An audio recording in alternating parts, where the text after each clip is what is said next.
In today's video, I'm going to teach you how to report someone on Zoom. Whether you're dealing with inappropriate behavior or any other issues during a Zoom call, knowing how to report a participant is essential to maintaining a safe and productive online environment. So, let's dive right in and walk through this process step by step. First, you'll want to press the Windows key on your computer. This step is crucial as it opens up your Start menu, allowing you to access various applications.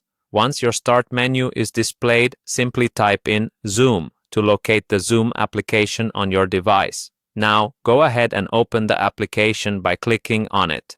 With the Zoom app now up and running, your next task is to start a new meeting. To do this, you'll notice a button labeled New Meeting prominently displayed on the main user interface. Click on New Meeting, and you'll quickly move into the meeting setup. Then, once your meeting is set to go, locate and click on the Start button to begin your session. This straightforward action will open a meeting room where participants can join and you can continue with the reporting process if needed. Now, as the meeting is underway, take a look towards the bottom of your Zoom screen where you'll see an option that says Participants. Clicking on Participants will bring up a list on the right side of your screen showing everyone who is currently in the meeting. At this point, we get to the heart of the reporting process. Hover your cursor over the participant's profile that you suspect is engaging in inappropriate behavior or any activity that should be reported.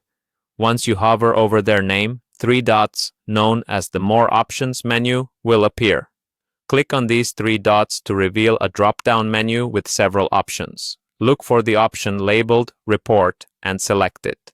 This is where you can formally begin the process of reporting the participant to Zoom's support team. After selecting Report, a new window will prompt you to choose the reason for your report. Here, you'll need to provide details on why you believe this participant's behavior violates Zoom's community standards or policies. Make sure to accurately select the most appropriate reason from the given list to ensure your report is as clear and effective as possible. Finally, once you've chosen the reason, the last step is to click on Submit. This final action will send your report to Zoom for review. It's important to know that Zoom takes these reports seriously and will investigate the matter to ensure that all participants adhere to the platform's guidelines. And there you have it, a complete walkthrough on how to report someone on Zoom. By following these steps, you're not only protecting your own Zoom experience but contributing to a safer platform for everyone. Thank you for watching and feel free to reach out if you have any questions or need further assistance.